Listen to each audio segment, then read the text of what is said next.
नमस्कार विद्यार्थी मित्रांनो, मी Pavan Patil basic to building education चॅनलमध्ये आपल्या सर्वांचं स्वागत करतो। आपण बुद्धिमत्ता चाचणीमधला विद्यार्थ्यांना कठीण वाटणारा आकृत्यांची कोडी हा टॉपिक बघत आहोत आणि आज आकृत्यांच्या कोडीवरचा हा दुसरा व्हिडिओ आहे।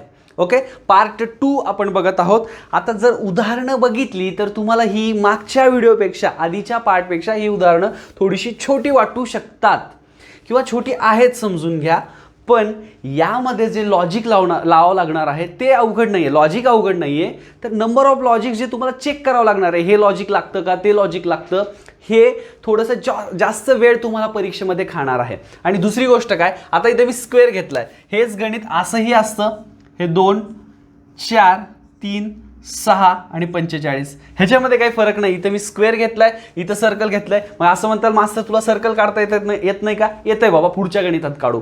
तर विषय सांगायचं काय आहे, स्क्वेअर असेल काय सर्कल असेल काय ते एकच आहे, पण भोवताली किती संख्या आहेत तिथं, हा 1 2 3 4 संख्या आहेत आणि मध्ये एक संख्या आहे। मग या 4 संख्येवरून बाहेर ज्या चौकोनाच्या बाहेर असतील किंवा सर्कलच्या बाहेर असतील त्या 4 संख्येवरून मधली संख्या कशी येईल हे आजच्या व्हिडिओमध्ये आपल्याला बघायचं आहे। ओके, मग आता हे असंच अजून कसं लिहू शकतो आपण, हे असं आहे अशा पद्धतीनं 45 2 6 3 4 या 4 संख्यावरून काढायचं काय हो, मधली संख्या कशी येईल हेच काढायचं आहे। आणि काय इथं काय होणार आहे, आपल्याला तुम्हाला नंबर ऑफ लॉजिक्स जे आहेत ते जास्तीत जास्त लॉजिक चेक करावं लागणार आहेत। मग मास्तर ह्याच्यासाठी वेळ लागेल, मग वेळ लागेल तर मग वेळ द्यावाच लागणार आहे। मग मास्तर तू काय शिकवणार? मी हेच शिकवणार। समजा तुम्हाला 10 लॉजिक माहिती असतील, तुम्हाला जर 10 लॉजिक माहिती असतील तर गणित बघितल्या कोणतं लॉजिक सगळ्यात आधी वापरायचं, आता ही उदाहरणं मी लिहिलेली आहेत, मला तर माहिती आहे की ह्याच्या मागं कोणतं लॉजिक आहे। मग तुमच्यावर इम्प्रेशन मारण्यासाठी मी हे असं येतं हे सोपं आहे हे लगेच कळालं पाहिजे असं नाही। एक विद्यार्थी म्हणून जेव्हा तुम्ही परीक्षेमध्ये सोडवता तर नेमकं तेव्हा कसं सोडवलं पाहिजे, तेव्हा जे मला लॉजिक माहिती आहे त्यापैकी कोणतं लॉजिक आधी वापरू म्हणजे मला कमीत कमी वेळ लागेल हे आपल्याला शिकायचं आहे। याही व्हिडिओमध्ये आपण काही 10 असतील 15 असतील काय उदाहरणं बघायची असतील बघू, पण जे लॉजिक तुम्हाला मी सांगणार आहे त्याकडे व्यवस्थित लक्ष द्या। आता पहिलं उदाहरण बघूयात आपण। इथं काय बघा 2 4 3 6। ओके, मग या पद्धतीमध्ये पहिलं एक लॉजिक, आता म्हणजे जेही उदाहरणं घेत जाऊ त्याच्यामध्ये तुम्हाला एक लॉजिक सांगत जाईल। आणि याआधी कोणत्याच टॉपिकमध्ये तुम्हाला मी असं म्हटलं नव्हतं की जास्तीत जास्त उदाहरणं सोडवा, पण आकृत्यांची कोडी या टॉपिकमध्ये तुम्हाला मी असं सांगेन मित्रांनो, आपले जे व्हिडिओ आहेत एक व्हिडिओ कमीत कमी 2दा बघा। तुम्हाला जरी सगळं समजलं असेल थोडीशी प्लेबॅक स्पीड वाढवून घेऊन कमीत कमी 2दा बघा आणि नंतर एखाद्या पुस्तकातून असेल किंवा तुमचे प्रिव्हियस इयर पेपर्स असतील आणि आपण जे गणितं घेतो ते पूर्ण भरतीपासून UPSC पर्यंत जे प्रिव्हियस इयरमध्ये विचारलेले आहेत तीच उदाहरणं घेत आहे। तर ही उदाहरणं जास्तीत जास्त या टॉपिकवरची उदाहरणं सोडवण्याचा प्रयत्न करा। ओके, मी तुम्हाला काही एक्सरसाइजसाठी देईन किंवा आपले टेस्ट सिरीज असेल, टेस्ट सिरीजमध्ये बरेच उदाहरणं आपण कव्हर करूयात। तर आता 2 4 3 6 जेव्हा अशा संख्या दिलेल्या असतात आणि मध्ये एक संख्या असते, सगळ्यात आधी काय करून बघायचं, या बाहेरच्या ज्या संख्या आहेत त्यांची काय करायची, बेरीज करायची। 2 4 3 6 हे काय सगळ्या संख्यांची बेरीज केली, किती आली, 2 आणि 4 6, 6 आणि 3 9, 9 आणि 6 15 आली। मग आता बघा 15 त्रिक 45, मी गणित लिहिलेलं आहे, मला माहिती आहे की कोणतं लॉजिक इथं लागणार आहे। ओके, पण एवढ्यावर मी थांबत नाही, तुम्हाला पुढं काय सांगतोय ते बघा। आधी हे गणित संपून टाकूयात आपण। मग या गणितात काय आहे बघा, या बाहेरच्या ज्या संख्या आहेत त्यांची काय करायची, बेरीज करायची। ती आली, आता बघा पहिलं आपण चेक करतो, इथं बेरीज आली 15, 15 गुणिले 3 45। मग बघा 8 आणि 4 12, 12 जाऊ दे आपण गुणाकार करूयात। काही सामान्य बुद्धिमत्तेचे विद्यार्थी आहेत त्यांनाही समजायला पाहिजे म्हणून प्रत्येक बेसिक गोष्ट ही लिहून सांगतोय मित्रांनो। ओके, 8 आणि 4 12, 12 आणि 7 19, 19 आणि 9 28, 19 आणि 9 बेरीज झाली 28। मग आता 28चा पाठ पाहिजे, पुन्हा सांगतोय। अरे कुणीतरी कमेंट करा मास्तर 30 पर्यंत पाठ केलं, तेवढं समाधान वाटेल मला। ओके, तर बघा 28 इथं काय केलं होतं गुणिले 3, इथं पण काय करूयात गुणिले 3, म्हणजे 84 आलं 28 त्रिक 84, 15 त्रिक 45. म्हणजे या गणितामध्ये लॉजिक काय आहे मित्रांनो, ज्या सभोवताली संख्या दिलेल्या आहेत त्यांची बेरीज करायची आहे आणि त्याला 3 न गुणायचं. आता इथं 3 न गुणायचं आहे म्हणजे बेरीज करायची, आधी गुणिले 3 करायचं आहे. हे आपलं काय या लॉजिक आहे. मग याला मी कसं लिहितो, बेरीज गुणिले एक्स. मग इथं 3 न गुणलंय, कुठल्या गणितात 4 न असेल, कुठल्या गणितात 5 न असेल. मग बघा हे पण करून घेऊयात. 2 आणि 4 6 आणि 1 7, 7 आणि 3 10, 10 बेरीज आली. 10 गुणिले 3 किती झाले 30.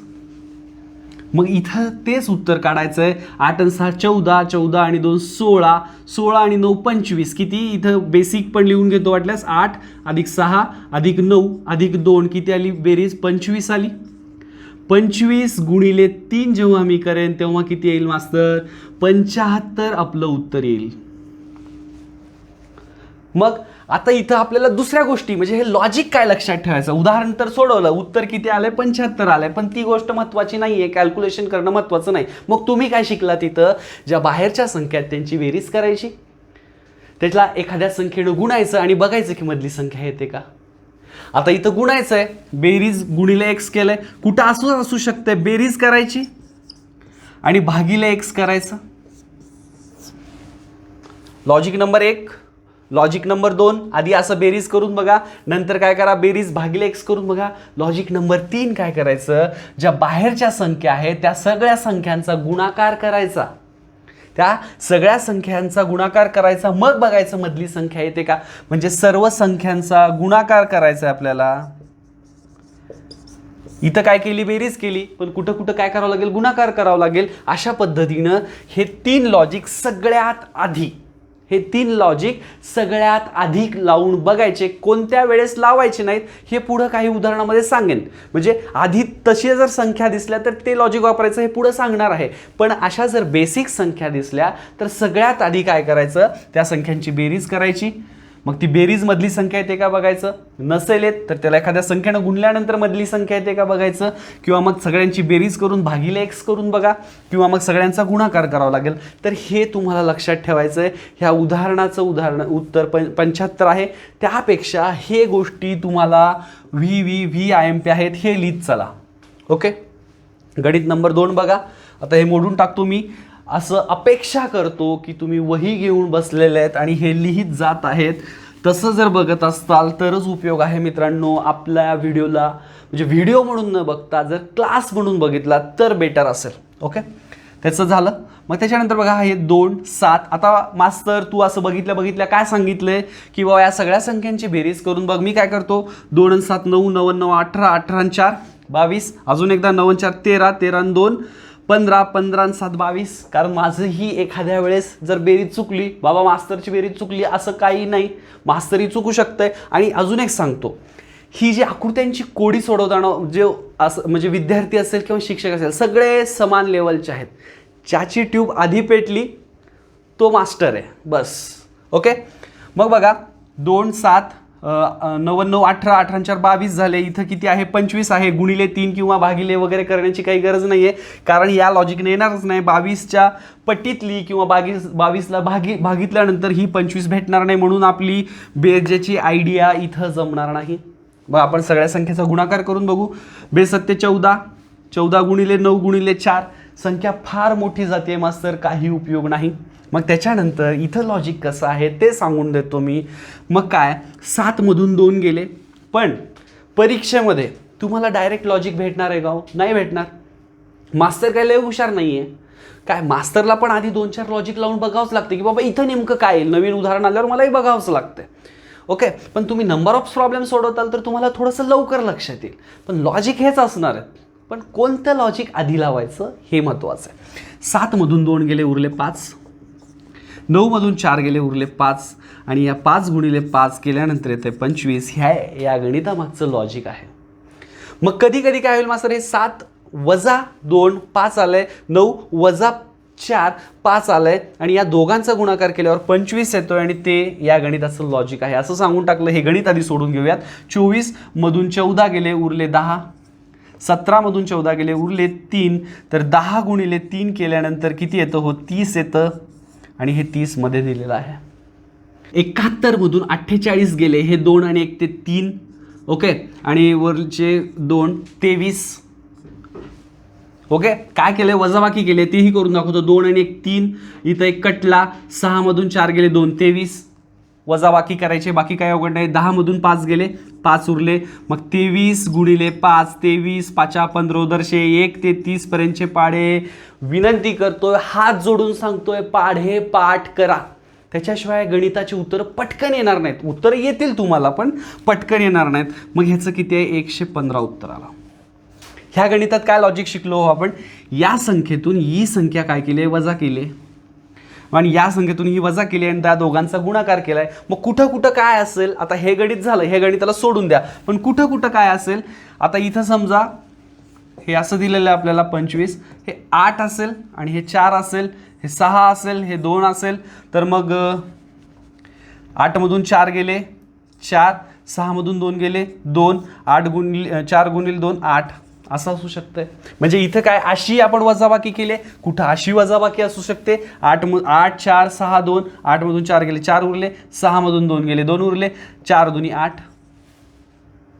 इथं गुणाकार केलंय, कुठं कुठं काय असू शकतंय? इथं भागिले असू शकतंय. ओके, तर अशा पद्धतीनं लॉजिक लक्षात ठेवत चला, जास्त टेन्शन नका घेऊ. जर तुम्ही म्हणजे बँकिंग वगैरे करत नसताल किंवा रेल्वेची परीक्षा असेल तर तुम्हाला थोडंसं म्हणजे प्रॅक्टिस करावी लागेल. नाही, आपले व्हिडिओ जरी 3 व्हिडिओ बघितलात तरी सफिशियंट आहे, पण तुम्हाला थोडीशी जर प्रॅक्टिस केलात तर थोडंसं बेटर असेल आणि तुम्हाला म्हणजे परीक्षेमध्ये लवकर उदाहरणं सुटतील. बाकी याच्यामधून कव्हर होईल. थोडंसं अवघड वाटू शकतं मित्रांनो, कारण काय की नेमकं कोणतं लॉजिक वापरायचं. इथं ठीक आहे, मास्तर डायरेक्ट 7 मधून 2 गेले 5 उरले, 9 4 गेले 5 उरले असं केलंय. मग आता तू मास्तर असंही सांगतोय ह्या उभी पण वजाबाकी होऊ शकते, कसंही होऊ शकतं. हेच तर इथं प्रॉब्लेम आहे. आधी काय करावं लागतं? सगळ्यांची बेरीज करून बघावं लागते. इथं आपण सगळ्यांची बेरीज केली होती, मग नंतर गुणाकार करून बघावं लागतंय. पण लगेच कळतंय मास्तर, का कळतंय बघा. आता मी यांची जर बेरीज केली असते, बेरीज केलीच होती आपण, 7 आणि 2 9, 9 9 18, 18 4 22 केली होती. 22 आणि 25 जवळजवळ आहेत, तसा काही संबंध लागत नाही जसा इथं लागला होता. ओके, मग जर समजा आपण उभी वजाबाकी करायची म्हणली तर 2 मधून 4 जात नाहीत मास्तर, 7 खालच्यातून वरची जाते संख्या. पण तसं लॉजिक लागतंय का नाही हे चेक करायचं आहे तुम्हाला. उदाहरणं न हे करता जे इकडं लॉजिक सांगतो मित्रांनो त्याच्याकडे लक्ष देत चला. बघा मित्रांनो, प्रत्येक गणितात काही ना काही नवीन लॉजिक आहे, टेन्शन घ्यायची गरज नाही आहे. जेव्हा तिन्ही व्हिडिओ व्यवस्थित पाहाल, आणि मी अजून एक कंडिशन तुम्हाला सांगतो की प्रत्येक व्हिडिओ कमीत कमी 2दा बघायचा आहे. तुम्ही जर पहिल्यांदा अभ्यास करत असताल काळजी करू नका. फक्त एवढंच तुम्हाला म्हणणं आहे की आकृत्यांची कोडी हा टॉपिकचा अभ्यास करण्याआधी संख्या मालिका आणि वर्णमालिका हा टॉपिक आधी पूर्ण करा, मगच इकडं या. ओके, कारण इथं काय नंबर ऑफ लॉजिक लावायचे आहेत आणि तुमचं तिकडं जर पक्कं झालं असेल, जेवढे तिकडं उदाहरणं घेतले त्याच्या बाहेर एक उदाहरण करायची गरज नाही. मी तुम्हाला आधीही सांगितलं होतं, बुद्धिमत्ता चाचणीसाठी पुस्तक नाही वापरलात तरी चालेल. फक्त आपले व्हिडिओ आणि तुम्ही जी परीक्षा देत असताल, तुम्ही भरतीपासून MPSC असेल, कंबाईन असेल, UPSC असेल, कोणतीही परीक्षा असेल, रेल्वे असेल, प्रिव्हियस इयर पेपर वापरा. फक्त पुस्तक बुद्धिमत्ता चाचणीसाठी वापरायची गरज नाही. पण ती उदाहरणं आधी करून, म्हणजे संख्या मालिका आणि वर्णमालिकामध्ये घेतलेली जवळजवळ 60 ते 70 उदाहरणं घेतलेली आहेत, ती उदाहरणं करूनच आकृत्यांची कोडी या टॉपिककडे या. कारण काय, प्रत्येक ह्याच्यात नवीन लॉजिक आहे, कन्फ्यूज व्हायची गरज नाही. मग बघा इथं 38 आणि 25, तर काय करायचं आपल्याला? या दोन संख्यांची बेरीज करायची. आता तुम्ही म्हणताल मास्तर तुला कसं कळालं बेरीज करायचे? कारण काय मित्रांनो, जेव्हा असं गणित दिलेलं असतंय, एकतर या दोन संख्यांचा आता गुणाकार तर होणार नाही. का होणार नाही? म्हणजे होऊ तर शकतो, पण एवढा मोठा गुणाकार आपल्याला परीक्षेत विचारत नाहीत. त्यांना कॅल्क्युलेशनशी देणं घेणं नाही आहे. त्यांना कॅल्क्युलेशनची देणं घेणं नाही आहे. तू विचार करू शकतोस का? कॅल्क्युलेशन कुणीही करू शकतंय, पण तू लॉजिक कोणतं लावायचं हे विचार करू शकतोस का, हे त्यांना बघायचं आहे तुमच्याकडून. हे त्यांना तुमच्याकडून एक्सपेक्टेड आहे. म्हणून कॅल्क्युलेशन मोठे देणार नाहीत. एवढ्या मोठ्या संख्या दिलेल्या असतील तर एक तर यांची बेरीज होईल, एक तर त्यांची वजाबाकी होईल. आपण आधी बेरीज करूयात. 8 आणि 5 13ला 3, हाच्याला 1, 3 आणि 3 6 63, आणि इथं 9 आहे. मग आता लगेच कोणतं लॉजिक लागत नाही. मग मी काय करतो, या दोघांचीही बेरीज करून घेतो. 9 आणि 6 15ला 5, हाच्याला 1, 2 आणि 8 10 105. आता बघा 9 आणि 63 आहे, तर तुम्हाला 9चा म्हणजे 63 आणि 9 बघितल्या लगेच आठवलं पाहिजे 9 7 63. आता म्हणताल मास्तर असं कसं काय वाटत, तुम्ही जर पाढे पाठ केलात मित्र, आणि अजून एक सांगतो, पाढे पाठ करा म्हणजे काय, एकदा दोनदा तीनदा एका दिवसात वाचून घेतलात, एक चार्ट बनवा आणि दिवसातून एकदा दोनदा त्याच्यावरती नजर मारा. त्याच्यातल्या ज्या संख्या आहेत ना, जसं फोटो काढतो तसं तुमच्या डोक्यामध्ये जर छापून गेल्या तर उपयोग आहे. 9 आणि 63 दिसलं, तुम्हाला समजायला पाहिजे की 9च्या पाढ्यामध्ये 63 येत आहे बाबा. ओके. 105 दिसलं, 105 जर तुम्हाला दिसलं तर तुम्हाला, आणि इथं 15 दिसलं तर तुम्हाला हे आठवलं पाहिजे की 15च्या पाढ्यामध्ये 105 येते. मग 9 7 63. ओके. 9 7, आता ह्या 63ला जर 7 न भागलं तर काय येतंय, 9 येतंय. मग ह्या 105ला जर 7 न भागलं तर किती येते, 15 येते. 15 7 5 आता हे कसं कळलं मास्तर तुला? बघा, मला कसं कळलं, मला हे माहिती आहे, जर अशा मोठ्या संख्या जर वर 2 दिल्या असतील तर मी काय करणार, त्या 2 संख्यांची आधी बेरीज करून बघणार किंवा वजाबाकी करून बघणार. ओके. मला काही स्वप्न पडलं नाही किंवा मला जास्त येतं असं नाही, डायरेक्ट बेरीज करायचं असं तुम्हाला मी म्हटलं. का म्हटलं, मला माहिती आहे की बाबा हे असं होतंय म्हणून. वेळ वाचवण्यासाठी आपण आधी सुरुवात तर आपण बेरजेपासूनच करणार, मग नंतर बेरजेनं आले नाही तर वजाबाकी करावं लागणार. मास्तर आहे म्हणून मला काही जास्त कळतंय असं गैरसमज करून घेऊ नका. इथं प्रॅक्टिसला महत्त्व आहे. आकृत्यांची कोडीमध्ये प्रॅक्टिसला महत्त्व आहे. लॉजिक समजल्यानंतर प्रॅक्टिसला महत्त्व आहे. लॉजिक समजून घ्या आणि प्रॅक्टिस करा. ओके. मी जास्त वेळा तेच सांगतो मित्रांनो, का, कारण हे जमावं म्हणून. आणि इथं नाही हो, ही एक उदाहरण घेऊन तुम्हाला लॉजिक सांगितलं की उदाहरण समजल्यासारखं वाटतंय. परीक्षेमध्ये तुम्हाला सोडवता आलं पाहिजे. 2 संख्यांची बेरीज केली आहे, मग 63 आलंय, मग आपल्याला 9 दिसतंय आणि 63 दिसतंय. मग मला आठवतंय 9 7 63, 9च्या पाढ्यामध्ये 63 आहे. ठीक आहे, एवढ्यावरून लगेच काही आपल्याला उत्तर भेटणार नाही. मग इकडे गेलो मी, या दोघांची बेरीज केली, 105 आलंय.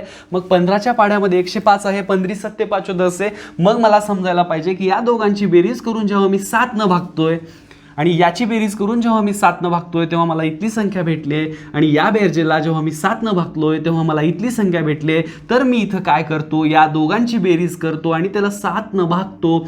9 8 17ला 7, हा चला 1 2 आणि हे 5 किती झाले, 7. 9 8 17ला 7, हा चला 1 2 आणि 5 किती, 7.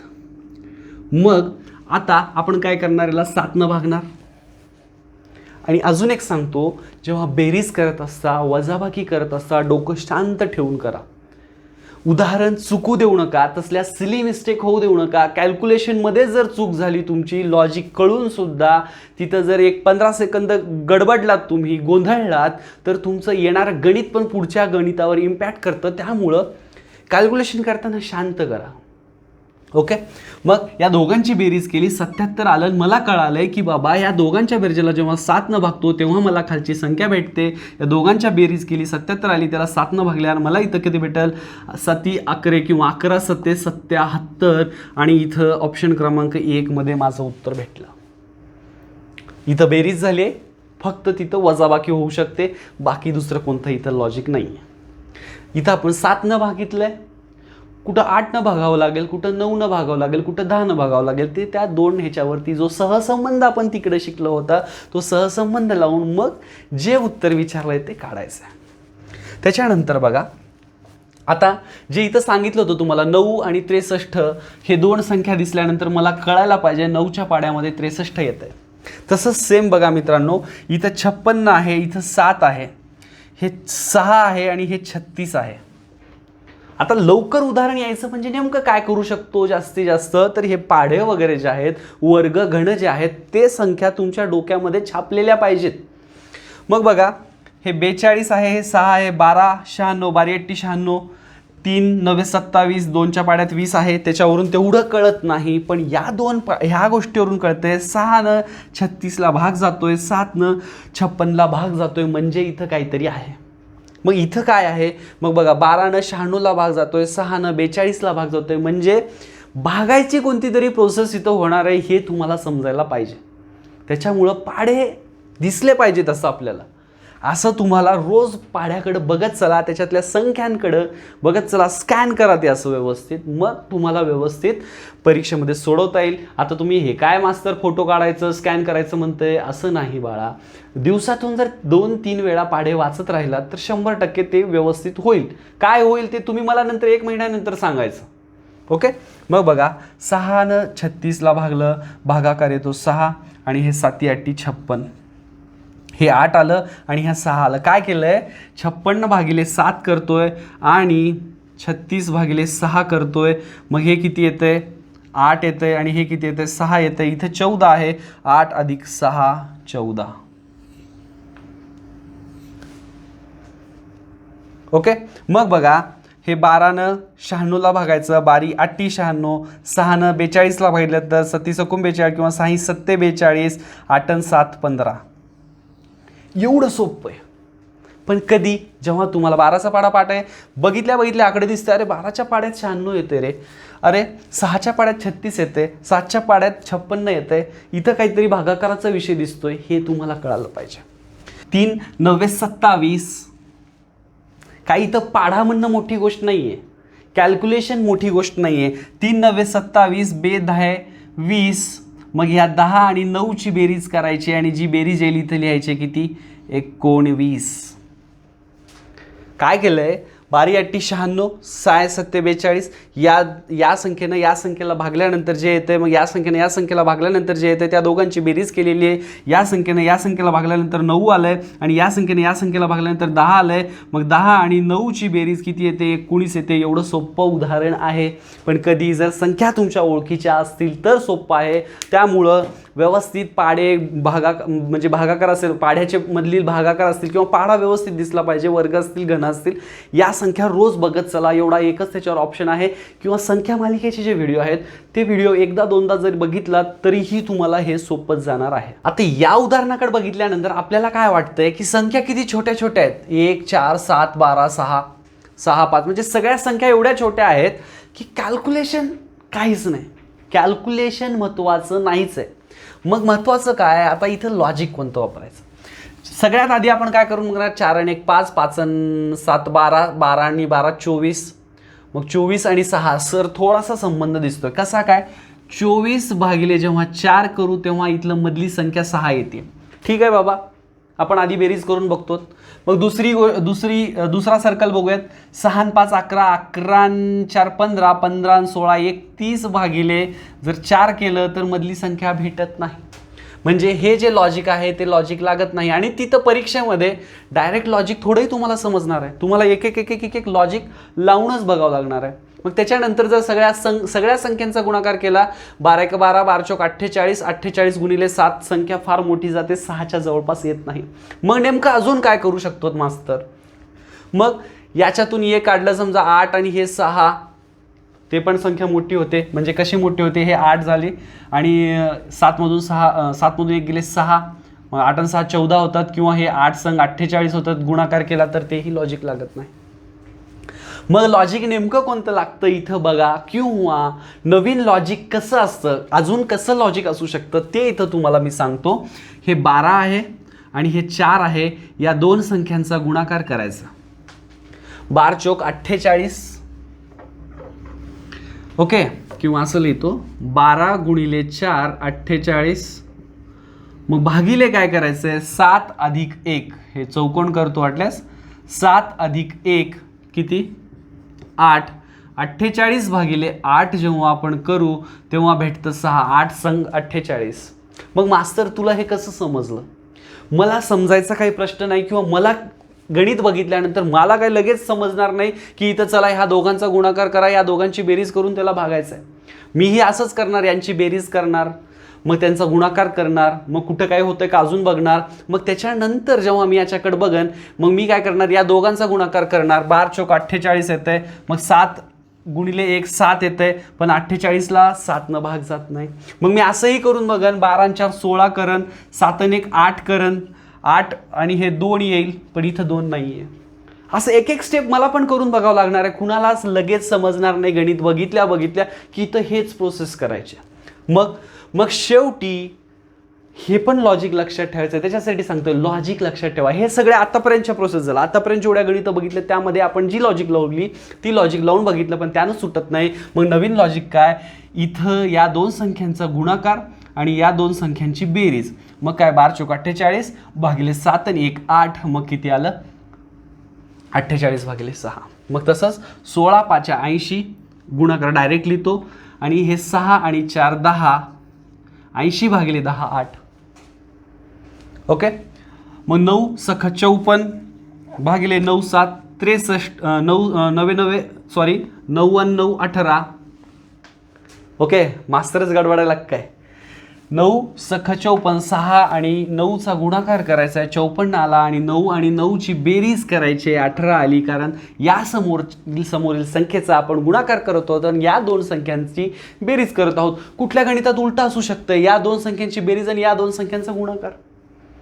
पण लॉजिक तर सेमच आहे ना, हे तर कळालं तुम्हाला. एक तर सगळ्या संख्यांची बेरीज होईल, सगळ्या संख्यांचा गुणाकार होईल, किंवा समोरील संख्याचा यांचा गुणाकार यांची बेरीज किंवा यांची बेरीज आणि यांचा गुणाकार.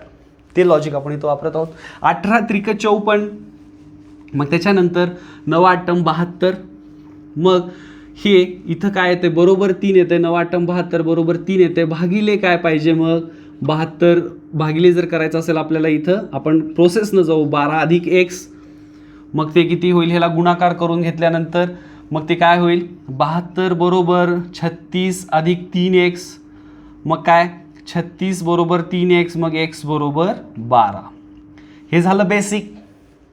पण आपल्याला लगेच कळायला पाहिजे 9 8 72 आहे मग, आणि उत्तर किती येते 3 येतंय. 9 8 72 आहे, उत्तर किती येते 3 येतंय. मग इथं किती पाहिजे 24 पाहिजे. 24 त्रिकम 72 पाडेपाठ पाहिजे. 24 त्रिकम 72. मग इथं जर 24 येत असेल तर इथं 12 आहे. मग 12 अधिक x म्हणजे हे लगेच इथं आपल्याला काय भेटेल 12 उत्तर भेटून जाईल. म्हणजे इथं काय येईल 12 येईल. अशा पद्धतीचं लॉजिक आहे. काही अवघड नाही मित्रांनो, जास्त विचार करू नका किंवा कन्फ्यूज होऊ नका. या टॉपिकमधली व्हिडिओ म्हणजे आज जो व्हिडिओ बघत आहोत त्याची उदाहरणं खरंच थोडीशी अवघड म्हणण्यापेक्षा काय लॉजिक कोणतं लावायचं ते लवकर समजत नाही, ते कुणालाच समजत नाही. तुम्हाला जर वाटत असेल मास्तर दर गणितात नवीनच लॉजिक लावतंय, मास्तर काय करतंय की जेवढे लॉजिक आहेत या टॉपिकवरती, जेवढे लॉजिक आहेत ते सगळे लॉजिक तुला एका व्हिडिओमधून समजावं, याच्या बाहेर काही तुला परीक्षेत विचारू नये म्हणून काय करते प्रत्येक लॉजिकवरती एक एक उदाहरण घेते आणि तुला सांगते की हे असं येऊ शकतं, ते तसं येऊ शकतं. ओके, त्याच्यामुळं टेन्शन घेऊ नका. हा व्हिडिओ बघितल्यानंतर जर तुम्ही या टाईपची कुठल्याही पुस्तकातली कुठल्याही परीक्षेतली उदाहरणं सोडवलं तर तुम्हाला 100% सुटतील, कारण सगळं कव्हर करण्याचा प्रयत्न करतोय, सगळं कव्हर करतोय. ओके, आता या गणितात आता अजून नवीन लॉजिक शिकायला भेटणार आहे. इथून आपला एक दुसरा पार्ट चालू होणार आहे, समजून घ्या. इथून जे ही उदाहरणं आहेत ते कशावर वर्गवरती डिपेंड आहेत, आधीच सांगून देतोय. मग आता तिथं तुम्हाला स्वप्न तर पडणार नाही की हे उदाहरण जे आहे ते वर्ग केल्यानंतर भेटेल आपल्याला. मग ते तुम्हाला सगळे बेसिक लॉजिक लावून बघावं लागेल, यांची बेरीज करून बघावी लागेल, गुणाकार करून बघावं लागेल. मग जेव्हा काहीच होणार नाही तेव्हा तुम्ही काय करताल, मग हे करताल जे की नवीन लॉजिक तुम्हाला सांगतोय. काय करायचं इथं सर्व संख्यांचा वर्ग करायचा आहे. तो कसं 3चा वर्ग 4चा वर्ग 2चा वर्ग 5चा वर्ग. बघा किती येतो, हा 9 हा 16 हा 4 आणि हा 25. 16 आणि 4 20, 20 आणि 25, 20 आणि 25 45, 45 आणि 9 54. ओके, सगळं टोटल किती आलं आहे 54. आणि इथं 27 आहे, 54 भागिले 2 येतं 27. काय केलं आहे, ज्या सर्कलच्या बाहेर संख्या दिलेल्या आहेत त्या सर्व संख्यांचा वर्ग केला आहे आणि मग त्यांची बेरीज केली आहे आणि त्याला भागिले जेव्हा 2 करतोय तेव्हा मला हे उत्तर भेटतं. आता तुम्ही म्हणताल मास्तर यांची बेरीज करून घ्या, मग नंतर गुणाकार करून घ्या, मग ह्याच्यावरून कसं तेवढा वेळ कसा द्यायचा. आता तेवढा वेळ इथं द्यावाच लागतो. त्यामुळे या टाईपच्या उदाहरणामध्ये हेही तुम्हाला सांगून ठेवतो मित्रांनो, गनिमी कावा.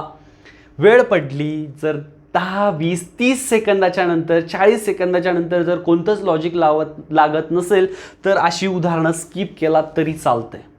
तुम्ही म्हणताल मास्तर तू असं कसं सांगतोय की उदाहरण स्किप करायचं, काही वेळा करावं लागतं. ही पण तुमच्या बुद्धिमत्तेची चाचणी आहे. ओके, मग बघा इथं पण सेम प्रोसेस करू. 5चा वर्ग 25, 6चा वर्ग 36, 2चा वर्ग 4 आणि 3चा वर्ग 9. हे 40 झाले. 40 आणि 25 किती झाले 65 झाले, 65 आणि 9 किती होतात? 74 होतात. 74 भागिले जेव्हा 2 करू, कारण काय इथं 54 भागिले 2 केलं तर 27 आलं होतं. मग 74 भागिले जेव्हा 2 करेन तेव्हा काय आपल्याला 37 भेटेल. 35 दुनी 70, 36 ची दुप्पट 72, 37 ची दुप्पट 74. ओके, मग त्याच्यानंतर सेम प्रोसिजर करायचं आहे. काय करायचं आहे इथं आपल्याला? हे मोडून टाकतोय. सगळ्यांचा वर्ग करून घ्यायचा आहे. 25 अधिक 4 अधिक 81 अधिक 4.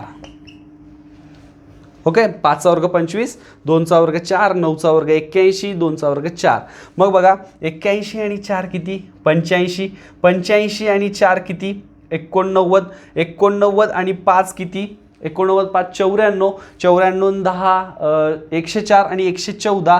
114 भागिले 2 केल्यानंतर किती येतं? बे 5 10 उरला 1, बे 7 14, 57 उत्तर येतं.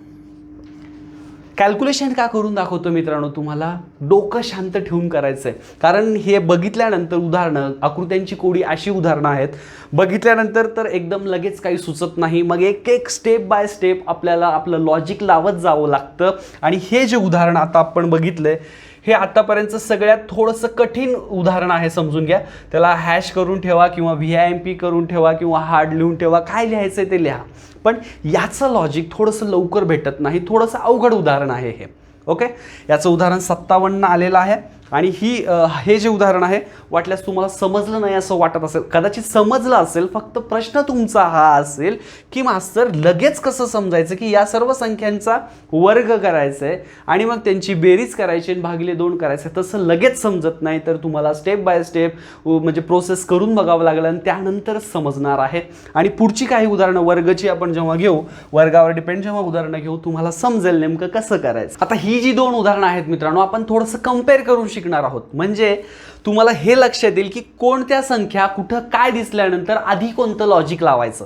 आणि तुम्हाला मी मागेही सांगितलं होतं जेव्हा पहिलं दुसरं गणित सांगत होतो की सगळ्यांची आधी बेरीज करायची, मग गुणाकार करायचा, यांचा गुणाकार, यांची बेरीज वगैरे, हे जे प्रोसेस आहेत ह्या प्रोसेस सगळ्यात आधी करून बघाव्या लागतात. पण मी तुम्हाला पुढं असं सांगेन की तिथं या सगळ्या प्रोसेस न करता कोणती तरी दुसरी प्रोसेस करावी लागेल. मग इथं दुसरी प्रोसेस कोणती? सगळ्यात आधी असा जर आकडा दिसला तर ही प्रोसेस आधी करायची, तर ती कोणती? बघा इथं काय दिसते? 169. तुम्हाला माहिती आहे 169 जे आहे ते 13चा वर्ग आहे. तुम्हाला माहिती आहे 121 जे आहे ते 11चा वर्ग आहे. आणि अशा पद्धतीची सोपी उदाहरणच परीक्षेमध्ये विचारली जातात. याच्या आधीचं उदाहरण सगळ्यात अवघड होतं, सगळ्यात अवघड होतं. ही अशी सोपी उदाहरणं विचारली जातात. फक्त तुम्हाला अवघड उदाहरण पण माहीत असावं म्हणून आधीचं उदाहरण घेतलं होतं. टेन्शन घ्यायची गरज नाही, आपण आहे. ओके, मग बघा इथं तुम्हाला काय दिसते? पूर्ण वर्ग संख्या दिसते, इथं पूर्ण वर्ग संख्या दिसते. मग काय करायचं? अशा वेळेस जेही तुम्हाला इथं बाहेर सर्कलच्या संख्या आहेत त्यांची बेरीज करा. 1 अधिक 2 अधिक 3 अधिक 7, 7 आणि 3 10, 10 आणि 2 12, 12 आणि 1 13. 13चा वर्ग किती येतं? 169. कशावरून? पूर्ण वर्ग संख्या आहे. या सगळ्या संख्यांची बेरीज करा आणि त्यांचा वर्ग करा, मधली संख्या भेटून जाईल. आता जर समजा याच्याऐवजी इथं असं असतं, म्हणजे एकदम छोट्या संख्या दिल्या असत्या 1 2 3 4, मग यांचा गुणाकार केला असता 4 1 4, 4 2 8, 8 3 24, 24चा वर्ग काढू शकतो. तुम्हाला 30 म्हणजे या संख्यांची बेरीज, या संख्यांचा जर गुणाकार 30 पर्यंत येत असेल तर ते लॉजिक लागतं. म्हणजे काय लॉजिक लागतं? इथं जे आपण बेरीज करत आहोत 1 अधिक 7 अधिक 2 अधिक 3 किती होतं? हे 13 होतं. इथं बेरीज केलेली आहे आपण. ओके, मग जेव्हा पूर्ण वर्ग संख्या असेल सेंटरमध्ये तेव्हा नेहमीच बेरीज करायची काम असतं. तसं नाही, कधी कधी तुम्हाला असा गुणाकार पण करावा लागेल. पण गुणाकार जी संख्या येणार आहे आता किती येईल? 7 2 14, 14 त्रिकम 42. 42चा वर्ग तुम्हाला विचारत नाही, तेवढं मोठं कॅल्क्युलेशन तुम्हाला इथं सांगत नाही. त्यामुळं संख्या कोणत्या दिलेल्या आहेत? जर लहानातल्या लहान संख्या दिल्या असतील 1 2 3 4, ह्या लहानातल्या लहान संख्या दिल्या असतील तर कदाचित एखाद्या वेळेस गुणाकार करावा लागतो. नाही त्यावेळेस अशा जर संख्या असतील आणि मध्ये पूर्ण वर्ग संख्या असेल तर तुम्हाला फक्त यांची बेरीज करायचं आणि त्याचं वर्ग लिहायचं. हे एवढं सोपं आहे. ओके. आणि हे का सांगतोय मास्टरमध्येच, इथं सोपं सोपं दिलं, यांची बेरीज करायचं आणि त्याचा वर्ग करायचा. बाबा तुला हेही माहिती असावं कधीतरी गुणाकारही करायला लागू शकतो, त्यामुळं सांगतो. सगळ्यात आधी तर तुम्ही काय करताल, यांची बेरीज करताल, त्याचा वर्ग करून बघताल, भेटून जाईल उत्तर. मग चला हे गणित संपून टाकूयात. 5 + 2 7, 7 आणि 1 8, 8 आणि 3 11, 11चा वर्ग 121, 8 आणि 4 12, 12 आणि 1 13, 13 आणि 5 18, 18चा वर्ग 324. ओके. अशा पद्धतीची सोपीच उदाहरणं परीक्षेमध्ये विचारतात मित्रांनो. त्याच्यानंतर बघा आता इथं ही काही पूर्ण वर्ग संख्या नाही. ओके. मग मागचं गणित जसं आपण सोडवलं तसं सेम उदाहरण आहे. ते गणित आणि हे गणित असे 1 2 3 अवघड गणितं घ्यावेत म्हणून टाकलेले आहेत, कुणीच टेन्शन घ्यायची गरज नाही. तर बघा 7. आता मला एक सांगा, या सर्व संख्यांची जर बेरीज करून त्याचा वर्ग मी केला तर मला पूर्ण वर्ग संख्याच भेटणार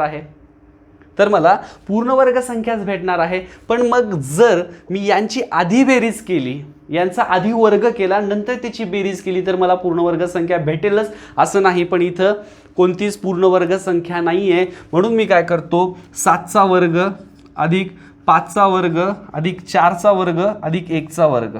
ओके. 49 अधिक 25 अधिक 16 अधिक 1, 49 आणि 1 50, 50 आणि 25 75, 75 आणि 6 81 आणि 10 91.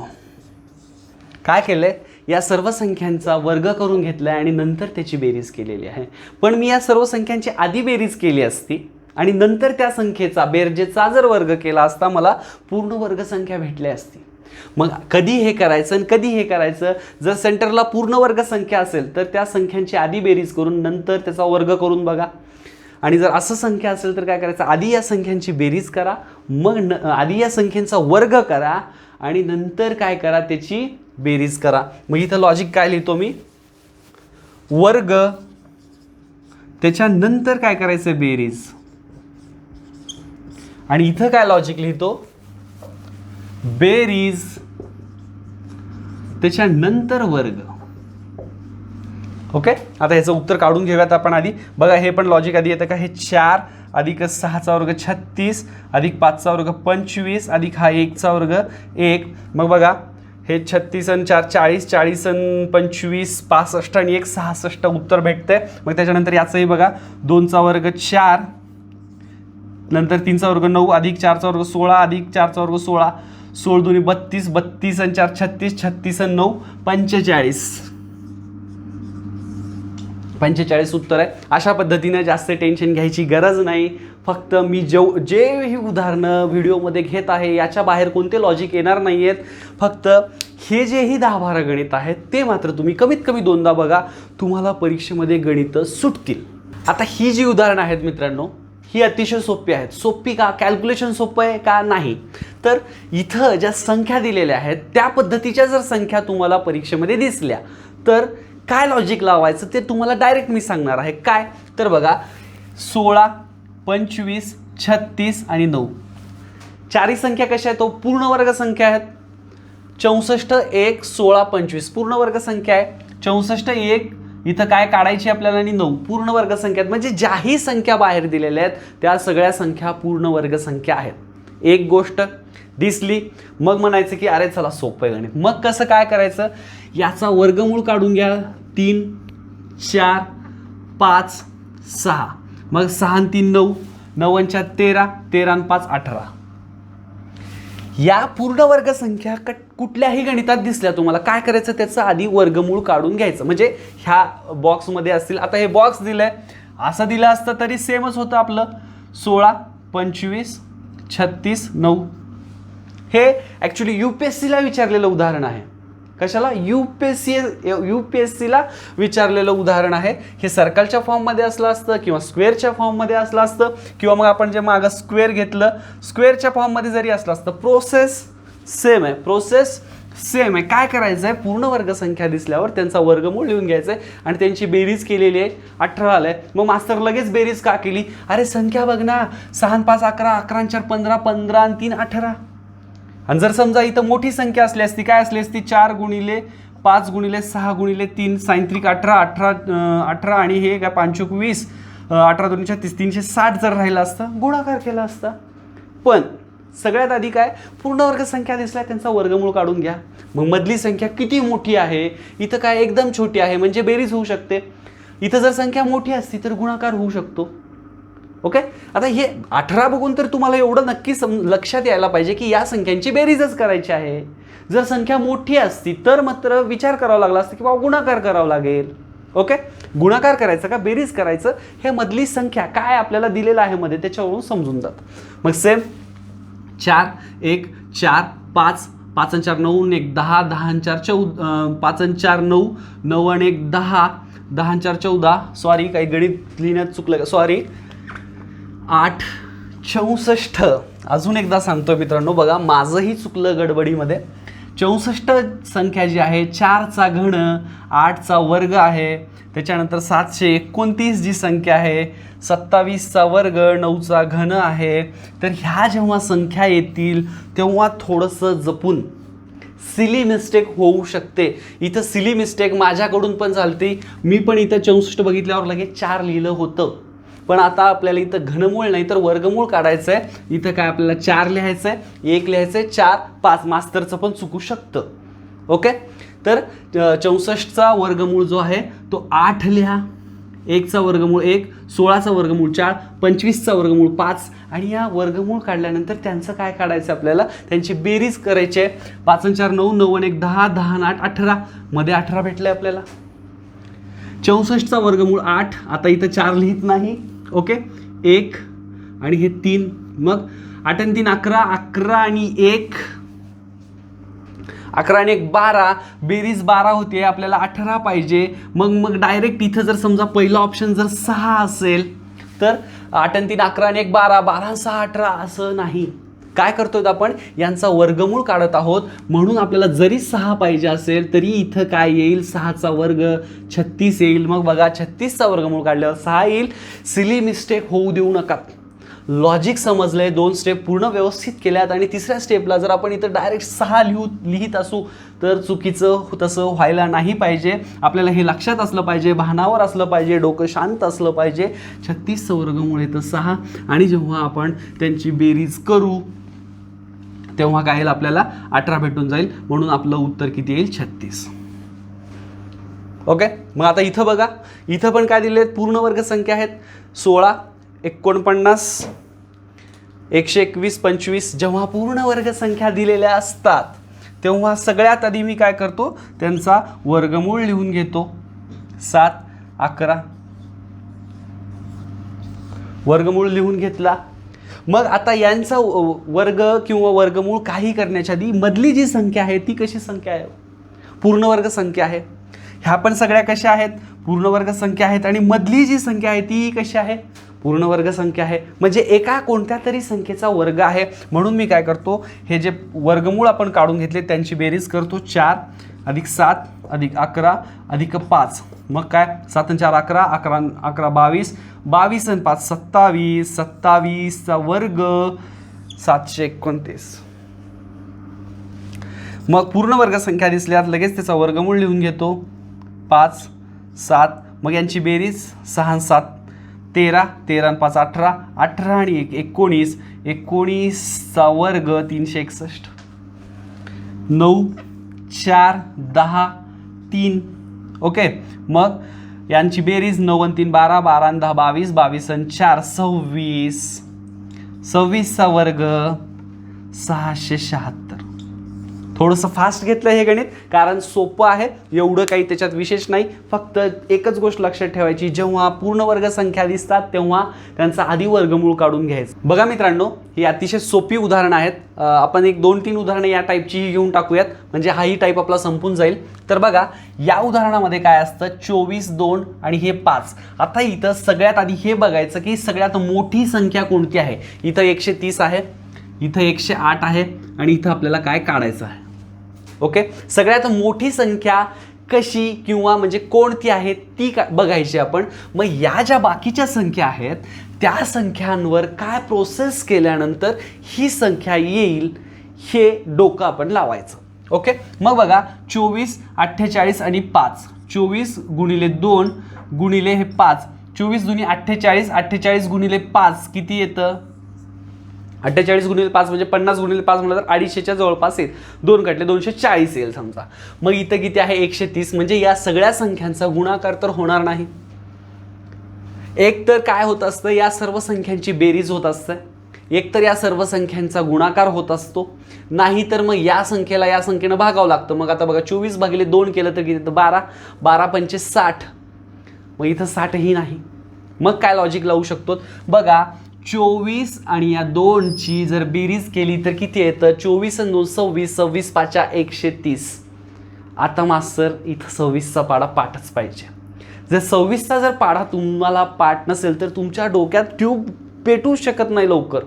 त्यामुळं पाढे पाठ करा. ओके, 24 आणि 2 किती होतात? 26. 26 गुणिले 5 130. मग बघा 13 आणि 5 18. 18 गुणिले 6 18 5 90. 8 संग अष्टोदरसे 108. मास्तर बी 8 संग अष्टोदरसे मस्ते. मास्तर बी आधी लहानपणी जिल्हा परिषद शाळेतच शिकलेलं आहे. मास्तर काही लय वेगळं नाही आहे, पण प्रॅक्टिस, सराव, वेळ देणं, अभ्यास करणं ह्या गोष्टी महत्त्वाच्या आहेत. जे माझ्या मास्तरानं सांगितलं ते मी केलं म्हणून मला गणितात जमतंय. मी तुम्हाला सांगतोय तुम्ही त्या गोष्टी करा, तुम्हाला पण गणित जमेल. 9 आणि 7. 9 आणि 7 किती झाले? 9 आणि 7 झाले 16. 16 गुणिले 4 64. ऑप्शन क्रमांक बी. काय करायचं असतं? सगळ्यात आधी मोठी संख्या शोधायची असते. ती मी शोधली 130 आहे. मग बाकीच्या ज्या संख्या आहेत त्याच्यावरून 130 कसं येईल हे डोकं लावायचं. मग सगळ्या संख्यांची बेरीज करा आणि त्याला कोणत्या तरी संख्येनं गुणून बघा येतंय का. मग या सगळ्या संख्यांचा गुणाकार करा, मग येतंय का बघा. मग नंतर काय करा? कोणत्या तरी 2 संख्यांची बेरीज करा, तिसऱ्या संख्येनं गुणून बघा येतंय का. आणि आपलं तेच लॉजिक लागलेलं आहे. 24 आणि 2 26. 26 पाचा 130. मग एक आल्यावर दुसरं येतंय का बघायचं आणि दुसरंही आल्यावर तिसऱ्यावर ते लॉजिक ॲप्लाय करून उत्तर काढायचं. मग आता याच्यानंतर बघा मोठी संख्या 28, मोठी संख्या 63. इथं मोठी संख्या काढायची. मग या 2 संख्यावरून 8 आणि 6 वरून 28 कसं येईल हे आपल्याला इथं शोधायचं आहे. मग बघा सगळ्यात आधी मी 8 आणि 6 14. 14 जेव्हा येतं आहे 8 आणि 6 14. 14 आणि इथं 28 आहे म्हणजे गुणिले 2 केल्यानंतर 28 येतं आहे का? असं होतं आहे का? मग हे इथंही लावून बघूयात. 12 आणि 9. 12 आणि 9 किती हो? 12 आणि 9 होतात 21. मग इथं 21 गुणिले 2 42. इथं आहे 63. ओके, म्हणजे 21 गुणिले 3 इथं मला करावं लागत आहे. 12 आणि 9 21 गुणिले 3 केल्यानंतर 63 भेटतं. आणि इथं काय केलं होतं? 8 आणि 6 14. 14 गुणिले 2 केल्यानंतर मला 28 भेटलं होतं. इथं गुणिले 3 केल्यानंतर मला 63 भेटतंय. मग इथं मी काय करतो? 18 आणि 15. 15 दोन्ही 30. 30 आणि 3 33. 33 या दोघांची बेरीज आली. या दोघांची बेरीज 33 आली. मग इथली संख्या मला काढायचं आहे. मी इथं गुणिले 2 केलं होतं, इथं गुणिले 3 केलं. मग मी इथं काय करतो? गुणिले 4 करतो. 33 गुणिले 4. 4 त्रिकम 12ला 2, हाच्याला 1. 4 त्रिकम 12, 12 आणि 1 13. 132 उत्तर येते. पण हे 132 उत्तर येते. पण आता इथं गुणिले 2 केलंय, नाही गुणिले 3 केलंय. 21 त्रिक 63. म्हणून पण इथं जर तुम्ही 33 गुणिले 3 केला तर पहिला ऑप्शन 99 आहे. ट्रॅप लगेच तयार करून ठेवलेला आहे. 18 15 33. 33 गुणिले जर 3 केला तर 99 लगेच दिलेला आहे. पण इथं लॉजिक काय आहे? इथं गुणिले 2, इथं गुणिले 3 आणि इथं गुणिले 4 हे लॉजिक आहे. सोपंच आहे. थोडंही इकडं तिकडं लक्ष गेलं, इथं गुणिले 3 झालं, तिथं गुणिले 3 करून टाका. 99 आपल्याला ऑप्शन नंबर एला दिलेला आहे. ऑप्शन क्रमांक ए वरतीच 99 आहे. त्याच्यामुळं थोडंसं व्यवस्थित डोकं ठेवून तुम्हाला ते गणित सॉल्व करायचं आहे. आता बघा हे गणित तसं होमवर्कला देणार होतो, पण चला आपण इथं सॉल्व करून टाकूयात. हे 1 आणि हे 3. मग 3 गुणिले 1 3. 3 संग 18 होते का? मग 7 दुणे 7 आणि 2 9. 9 दुणे इथं जर 1 आणि 2 किती? 1 गुणिले 3 किती झाले? 3 झाले. 3 संग 18 मग इथं पण तसं व्हायला पाहिजे. 7 दुनी 14, 14 गुणिले 6 केल्यानंतर 14 5 70, 14 84, इथं 83 आहे. म्हणजे गुणिले 6चं लॉजिक काही लागत नाही. तर जाऊ द्या, मी वेळ न घालवता तुम्हाला लॉजिक सांगून टाकतो. तर लॉजिक काय आहे इथं, हा 1 आणि 1चा वर्ग करायचा आहे आणि हा 3चा वर्ग 1 आणि 3ची बेरीज करायची आहे आणि त्यांचा वर्ग करायचा आहे. 1 आणि 3ची बेरीज किती होते हो, 4. 4चा वर्ग केला येते 16. 16 अधिक 2 किती, 18. या दोन संख्यांची बेरीज करायची आहे, त्याच्यानंतर त्याचा वर्ग करायचा. ओके. मग इथं पण काय करायचं, 7 अधिक 9 करा. 7 अधिक 2 9. 7 अधिक 2 9 आलं. 9चा वर्ग करा, 81 येतो. 81 अधिक 2 83. मास्तर आता हे तुला कसं समजलं. इथं काय हो, ह्या पद्धतीच्या गणितामध्ये एकतर या दोघांची बेरीज करायची, एकतर या दोघांचा गुणाकार करायचा. या दोघांची बेरीज केली, 7 आणि 2 9 येत आहे. 9चा आणि 83चा जवळजवळ संबंध नाही, म्हणजे बेरीज तर होणार नाही. 7 दुनी 14, 14 कुठं 84 कुठं, त्याचाही काही संबंध नाही. मग संख्या आपल्याला एकदम जर वाढवायची असेल त्याचा वर्ग किंवा गणा करू शकतो. म्हणून काय केलं, 7 आणि 2 9 केलं, 9 9 81 होत आहे आणि 81च्या जवळपास कुठंतरी 83 दिसते. इथं पण तसंच आहे. 3 आणि 1 4 केलं, 4चा वर्ग केलं, वर्ग 16 येते. 16च्या जवळ कुठंतरी 18 आहे, म्हणून 16 अधिक 2 केलं, 18 आलं. 81 अधिक 2 केलं, 83 आलं. मग इथं काय करतो, 6 आणि 4 10, 10चा वर्ग 100, 100 अधिक 2 102. ओके, 102. तर या पद्धतीची सोपी उदाहरणं ही परीक्षेमध्ये विचारतात. तर हा जो व्हिडिओ होता, यामध्ये जी आकृत्यांची कोडीमधली टफ लेवलची उदाहरणं आहेत ती आपण बघितली, काही सोपी उदाहरणंही बघितली. कन्फ्यूज होऊ नका. व्हिडिओ जो आहे एकदा दोनदा बघून घ्या, मग तुम्हाला नक्कीच समजेल. आणि जे बेसिक लॉजिक आपण संख्या मालिकामध्ये वगैरे शिकलेले आहेत त्याचाही इथं वापर करावा लागणार आहे. आणि याच्यानंतर अजून एक आकृत्यांची कोडीवरचं म्हणजे एक आपण व्हिडिओ बनवणार आहोत. जर या टाईपमधून अजून काही म्हणजे उरलेले क्वेश्चन असतील ते पुढच्या टाईपमध्ये दिसतील तुम्हाला. पण तिन्हीच्या तिन्ही व्हिडिओ कशावरती, आकृत्यांच्या कोडीवरती 3 व्हिडिओ आहेत. तर तिन्हीच्या तिन्ही व्हिडिओ व्यवस्थित बघा. तिन्हीचेही कमेंट प्रत्येक व्हिडिओच्या ह्याच्यामध्ये दिलेले आहेत. त्यानंतर तसंच संख्या मालिका, वर्णमालिका यांचाही अभ्यास व्यवस्थित करा. भेटूयात पुढच्या व्हिडिओमध्ये. तोपर्यंत जय हिंद.